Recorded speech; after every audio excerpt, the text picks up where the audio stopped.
Too feminist to fail? Women, failure and the building of an academic career narrative. This keynote address for International Women's Day was delivered for the University of Massachusetts Chan Medical School. This keynote was delivered by Tara Brabazon.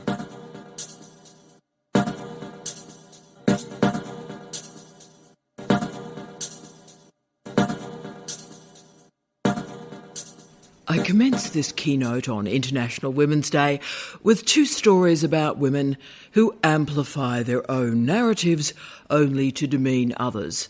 And yes, that includes other women. Now, one of these stories happened in Aotearoa, New Zealand, the other in Canada. And I summoned these stories with an agenda.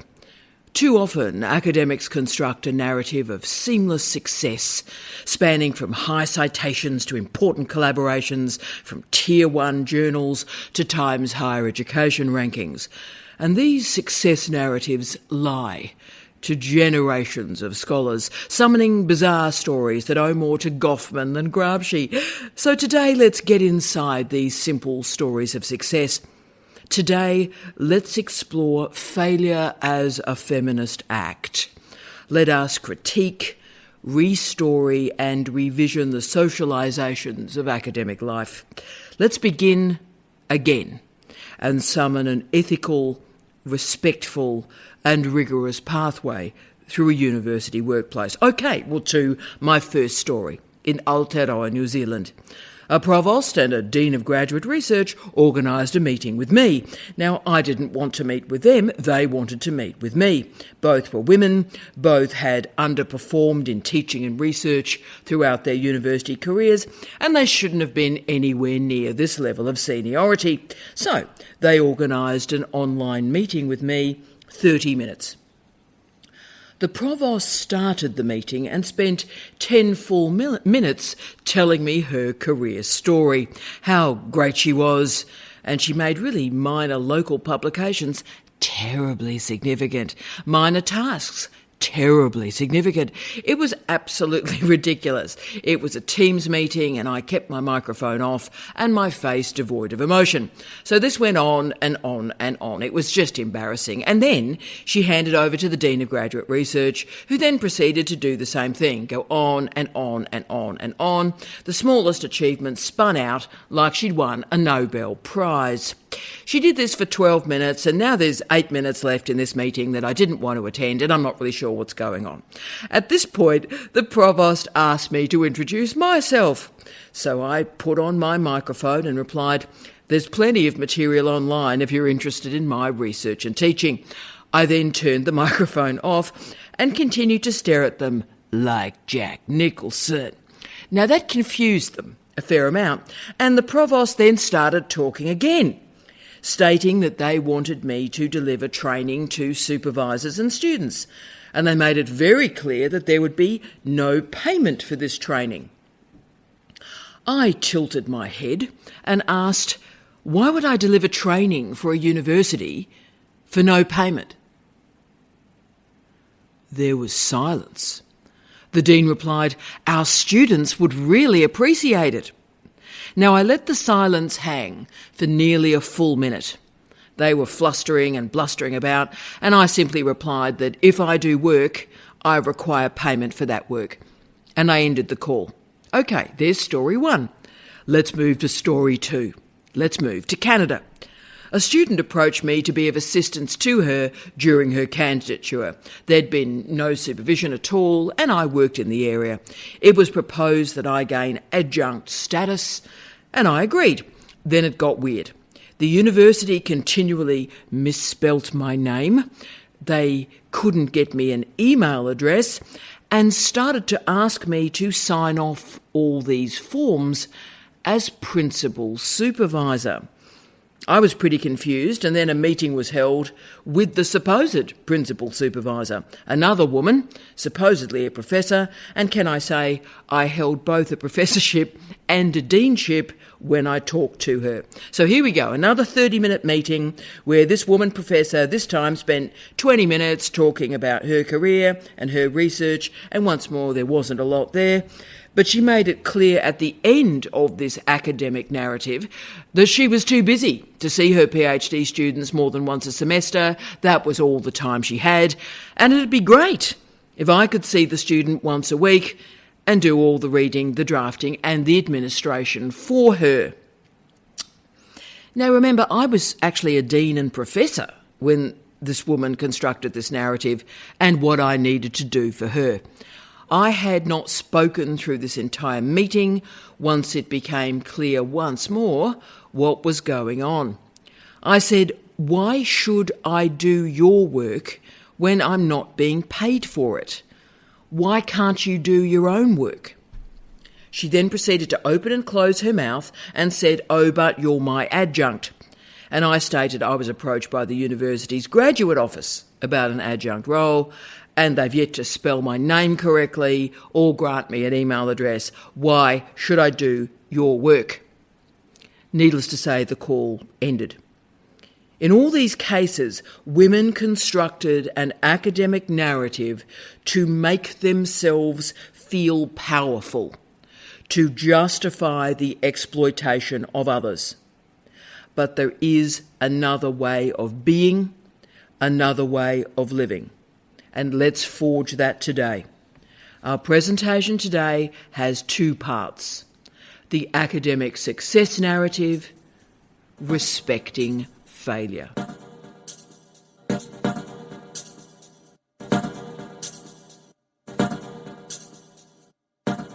Part 1. The academic success narrative. We all know those people that walk into meetings and occupy our time and space, telling us how remarkable they are. This narrative is often fiction, lies, and misrepresentation. It's certainly misrepresentation through omission, leaving out the failures, the fear, the blame, the shame, the exploitation of others, particularly students and postdocs, the riding on the coattails of other people, the overclaiming of other people's successes. I want to show you the costs and the consequences of these fabricated and performed academic narratives on the rest of us and how they're used. Let's start with tough questions for you. What is the story you tell yourself about yourself? What is the story you tell other people about yourself? What's the difference? The difference between these two stories is the foundation for narcissism, exploitation, lies, and anxiety. The key advice I offer students, postdocs, and colleagues is to ignore the progression of others, ignore competing with others. Visualise your professional life as a 400-metre running race. Don't look in other lanes. Don't allow other people to block your lane. Run your race. To get moving, ask yourself, what is your fuel? What is your engine that propels your life? I want you to, with consciousness and a clear head, summon your story. This story and how it moves from a private reflection and into public presentations also enables you to complete your research. So today I ask you, what is your story? Or put a better way, what is your purpose? How do we stop being the guest star in our own lives? What makes you excited to start the day? But further, what is of value to you? This is not the academic narrative of success. This is actually the most important story you will ever tell, because this is the story you tell yourself. And yes, you can change it. If you've got this story playing in your head that's negative and infiltrated by others, let's make a decision to change that today. Because there are actually 4 stories that we tell ourselves: academic stories, professional stories, personal stories, and life stories. What happens is, if we haven't led an authentic and honest life, is there's a separation between these stories. We lose our way. We're living a lie, some or all of the time, and we create a narrative to protect us that is not really true. Consider your academic story. I want you to ask yourself how you entered this research career. You're a bright person. You're committed to learning and research. Why? Where has that interest come from? Now, this is important. If other people told you you were bright, other people told you you should do a PhD, other people told you you should become a researcher, then that may explain some of the challenges you're going through. So, imposter syndrome, blah, blah, blah. I need you to own this. You made this choice, so claim this choice.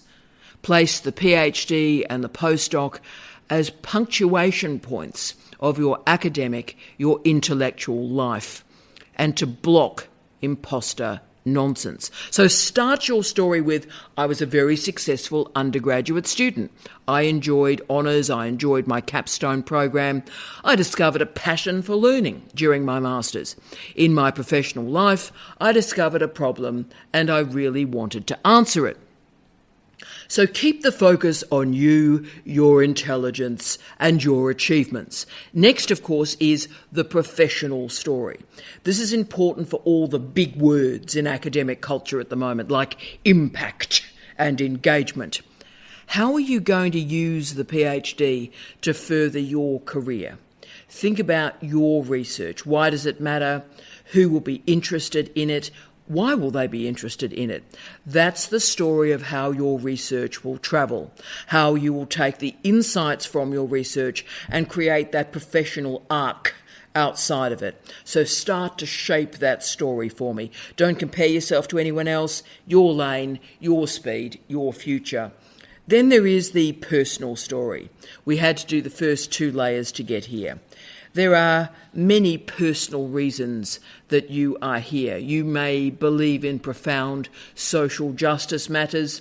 Your family may have sacrificed a great deal to get you to university. You may want to make your children, your parents, your partner proud. You may need to be promoted so that you can get more money. But I hope when you're thinking about this personal story, there's something there about personal satisfaction. And we used to call this intrinsic motivation. And we live in extrinsically motivated times. We want a car, a house, a new frock. We want stuff. And the final story for you to think about and to speak about and to write about for yourself is your life story. If we summon the train-spotting light mantras, you are not your job, you are not your family, you are not your relationship, you're not your flat-screen television, you're not your car, you're not your PhD, you're not your postdoc. So if we take away these easy mantras, these easy socializations, then what's left? What's left? What's left is your story, stripped back to your skin. Your sensitive skin. What matters? What is the grammar that organises your pathway through life?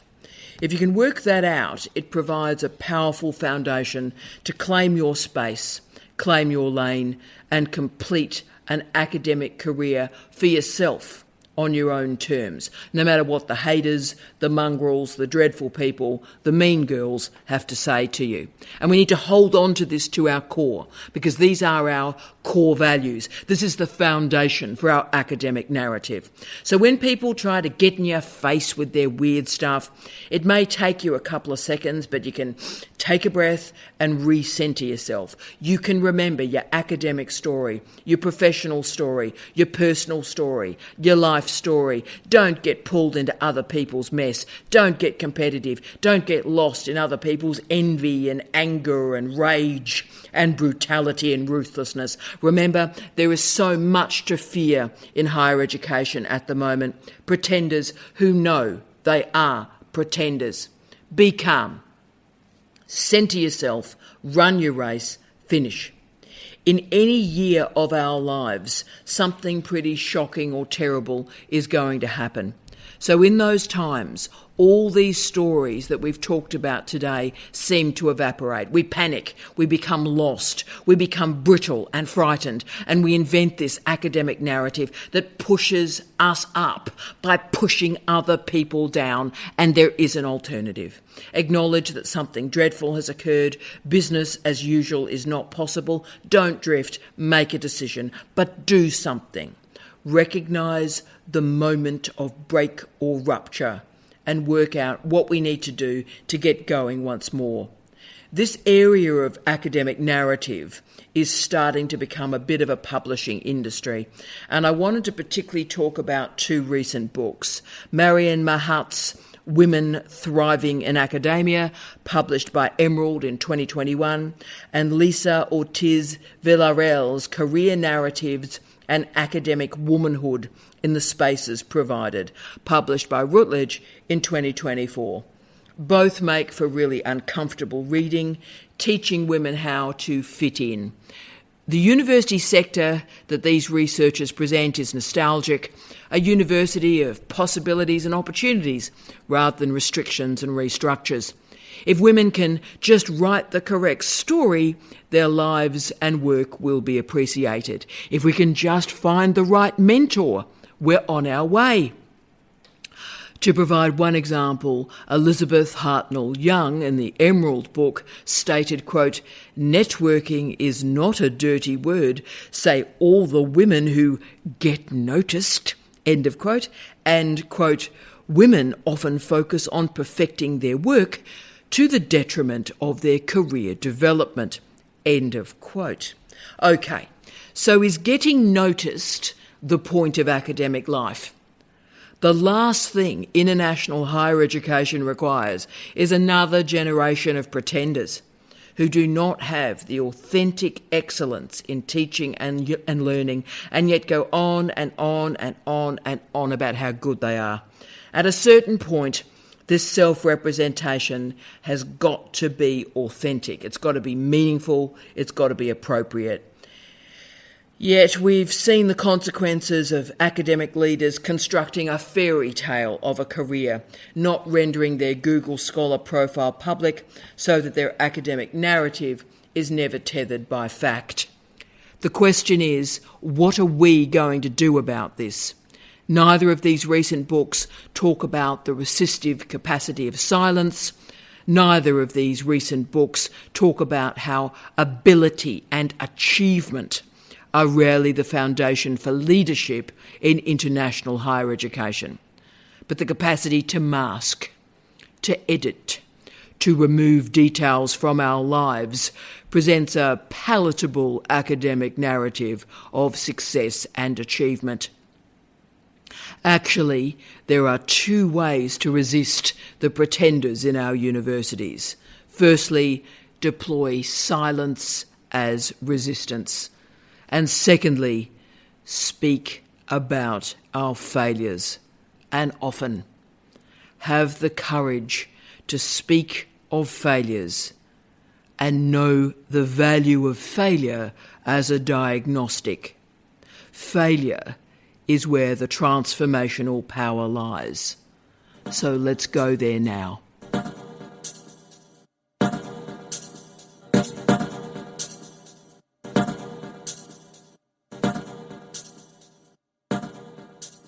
Part 2. Respecting failure. I present a maxim for your consideration.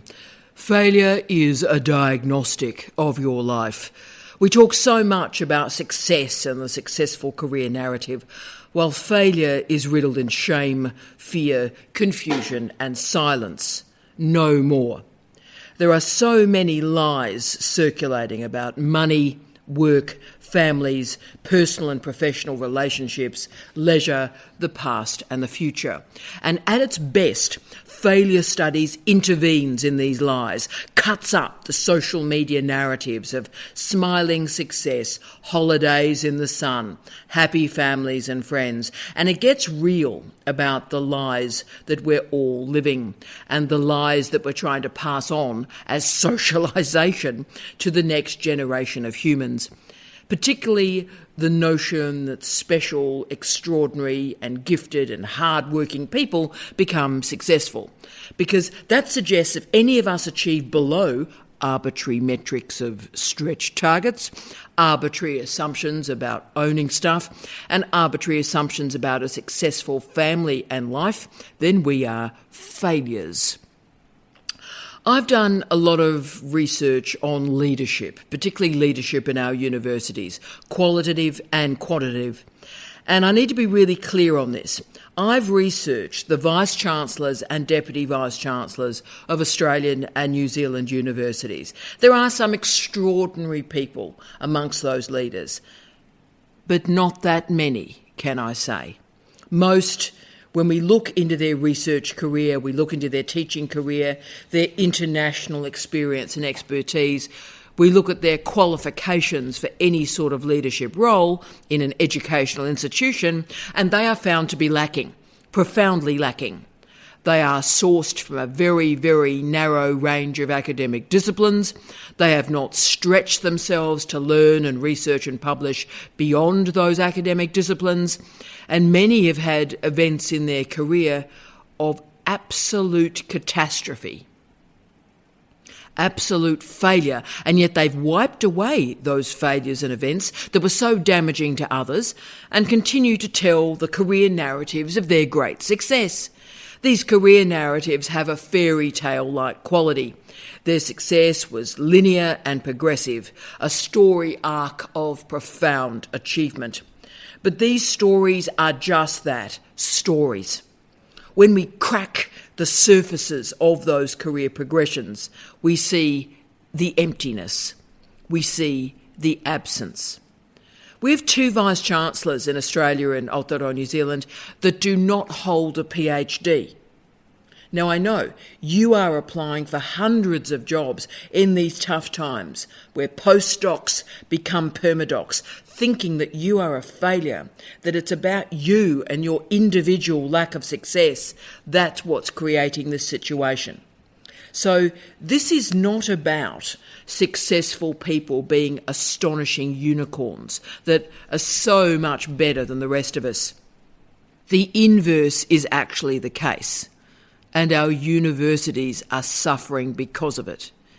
What's happening is inelegant metrics are being imposed on ordinary academics, and all of us are left to feel like failures, while these bizarre career narratives of success are being constructed by leaders that have no actual connection with reality. And these people who have failed in the pillars of academic life are making judgments about redundancies, restructures, and promotion of others. So let's talk about failure studies to understand why these bizarre configurations of success and a successful career narrative are being constructed, and how really we should stand up straight, shoulders back, head up, take a breath, and rigorously think about who we are. So we're going to use failure studies to probe the notion of success in our career, our public life, our private life. As the editors of the Routledge International Handbook of Failure confirmed, too often we individualise success and failure. But to understand failure, we have to explore what Mika et al. Described as, quote, regimes of failure, end of quote. That is, we focus so often on individuals, but actually failures in public policy and public life shift blame to individuals rather than the systems and the structures that construct the failure. Failure is important, it matters, because failure provides us with knowledge. Failure is the grammar for our emancipation and freedom. Failure makes us feel vulnerable because it increases our consciousness of power asymmetries. That means when we fail, we must confront the difficult truth that there are people that hold more power than us. The binary opposition of success and failure lies to us, and as individuals, we bury what we see as personal failures in shame and secrecy. And that grants all the attention, the money, the fame on individual success. But of course, success and failure are not about individuals, but systems, structures, and regimes of power. Now, this way of thinking about success and failure may be really interesting in the abstract, but it really helps us all if we're in the middle of a failure and getting stuck in that narrative of personal disaster, anger, and shame. However, remember that failure is not an event. It's not a situation. Failure is a way to frame a moment of uneven power relationships. Too often we all consider failure as an outcome, a result of something we tried to achieve and it's all gone wrong and we just haven't got to the expected outcome. It does change everything if we understand that failure is located in a system of power. There are, to cite Micah, quote, neoliberal logics of success, end of quote. That means there are neoliberal logics of failure. And if you want a quick thumbnail definition of neoliberalism, neoliberalism is an ideology that prioritises the market and market decisions over other options and alternatives. So neoliberal values such as deregulation, individuals, individuality, choice over goods and services, valuing competition, privatisation of all industries, reduction of public protections over banking and markets, and defending of public institutions like health, education and libraries, that's neoliberalism. We individualise success and we individualise failure. We have believed the narrative that successful people have worked hard, are outstanding people, they're achievers, better than the rest of us because they've sacrificed so much and they've worked so much harder than us. There is an epistemology of failure and success in neoliberalism that we need to log, understand and apply. It is time that we cut up that hard work, progress, development, success narrative and the lazy, mediocre, loser failure narrative. Failure and failure studies gives us the space, an alternative lens to see success and failure and leadership in very different ways. Failure is tethered to losing face and being embarrassed. Failure is what is called, following on from Goffman, self-presentational failure. And further, following on from Goffman, this failure not only attaches shame, but stigma. Julia Gulich particularly looked at the sociology of career failure. She highlighted, quite rightly, those articles on LinkedIn, yawn, that talk about overcoming great odds and becoming a millionaire consultant. Remember, whenever we individualise success, we're also individualising failure. And actually, failure has a context. What jobs, what work is available at a particular time? So let's talk about our time. Let's talk about our context. Job insecurity, restructures, unemployment, underemployment, bullying, sexual assault, sexual harassment, discrimination, involuntary part-time work, no chance for professional development or professional learning, and low pay. Let's understand this context. We not only have to explore the definition of failure that we're carrying around, but how that failure is being attributed. And particularly, I want to talk about with you on this International Women's Day the fairy story of contemporary higher education, the notion of a continuous hierarchical advancement that can be measured. This is often termed a pyramid or pyramidal career, the notion that there is a career pathway that involves more money and more seniority through a career. This pathway has gone for all but for a very few, and this pyramid has been blown up by redundancy, temporary work, contract and fixed-term work and part-time work.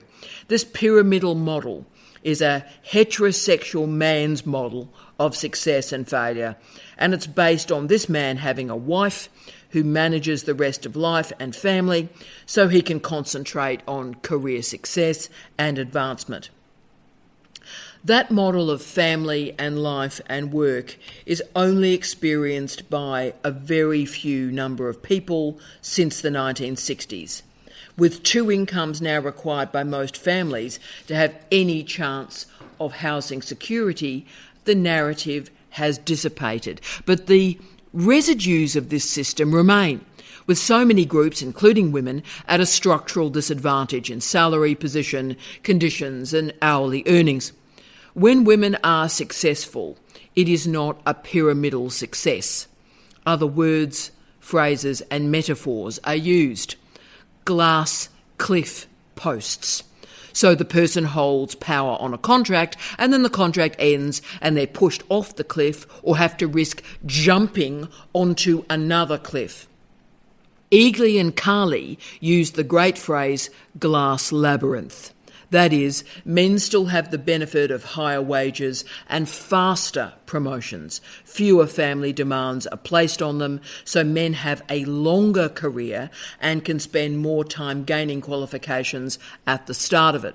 This means that the pathway for women is longer, more twists and turns and problems and risks, a glass labyrinth. And as we all know, when we're trying to manage a maze, unless we have a plan, we get lost and we stay lost.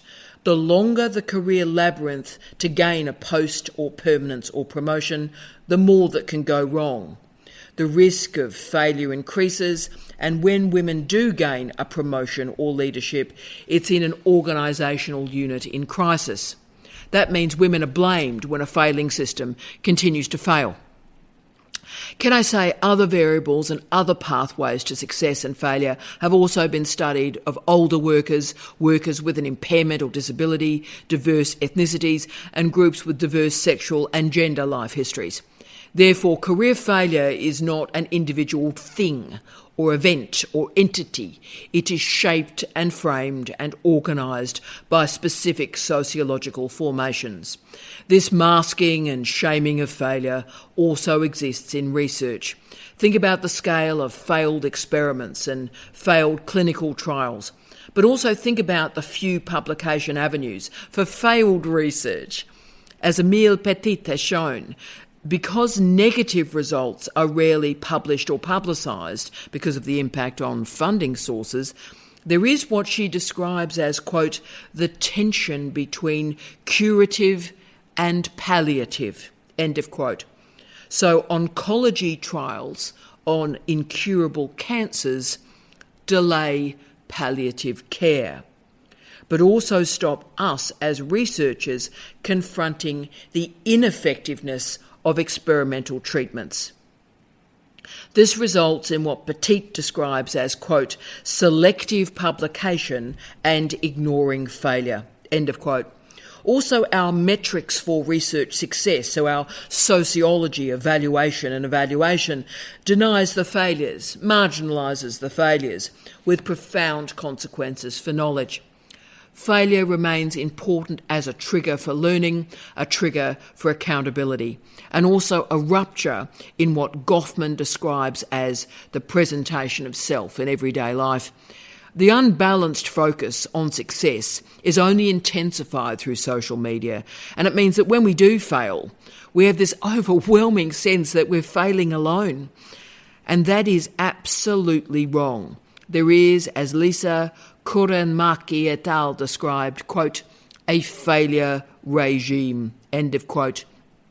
Indeed, and to sum in a lot of the work I did on Paul Virilio argued that every new technology has a failure already designed within it. Every innovation has a failure already within it. And yet, because we create this narrative of individual success and genius and individual failure, we blind ourselves to policy failures, process failures, and market failures. So why is financial success and the importance of wealth granted so much attention? The consequences of financialisation on the very foundations of the public university are clear to see. Private donors, real estate speculation from university leadership, and the privatisation of academic services. The failure is a key. Failure is a key. And it opens the lock of a system that validates the individual over the community and competition over compassion. Failure studies summons what Janet O'Shea describes as, quote, intentional unlearning, end of quote. Instead of a fear of failure, we substitute it as learning through failure, learning with failure. Just as there's no singular way to be successful, there's no singular way to fail or be a failure. The homology of leadership and leadership positions means that success has a singular face and failure is invisible. What we realise through failure studies is that not only is failure common, but it is meaningful, particularly when it's studied, contextualised and shared. What do you do when you feel overwhelmed? Do you complain? Do you blame other people? Do you drink your body weight in Chardonnay? Do you take a nana nap? Or do you watch Netflix? How are any of these actions addressing the obstacle, addressing the problem? Certainly it feels better temporarily to ignore or avoid, but the obstacle is still there. There is no way around. There is no Prince Charming. There is no angel investor. There's no lottery win that's going to save us. Therefore, the actions that enable an engagement with the obstacle in our careers are to start, to say yes, to believe you can do it, and know that when you start, you will gain momentum. If we are waiting for life or conditions to improve, hell will freeze over. We will never be ready. Therefore, the obstacle teaches us that failure is a gift. It is a life diagnostic. What went wrong? What happened? What can be improved? What can we learn? But also, we learn to live in the present. We don't live our lives wishing it was different. We live in a saturatingly real present. I am aware that our entire culture of shopping and Oprah and meme affirmations work against my argument here. But also we can see in our universities today the consequences of so many academics and academic leaders taking shortcuts, riding on their students' work, not being able to actually do the research, not actually being able to teach or supervise, but living a professional life of delusion and pretense. Yes, they may be on tenure with the salary and the title, but can you imagine the stress that they're living under every single day, knowing that they're a pretender, that on any day someone can go through their publications and show that they didn't do the work, or they can report them for bullying or sexual assault or sexual harassment, that they have underperformed in their entire professional lives. They've lived a lie and they've been promoted on that lie.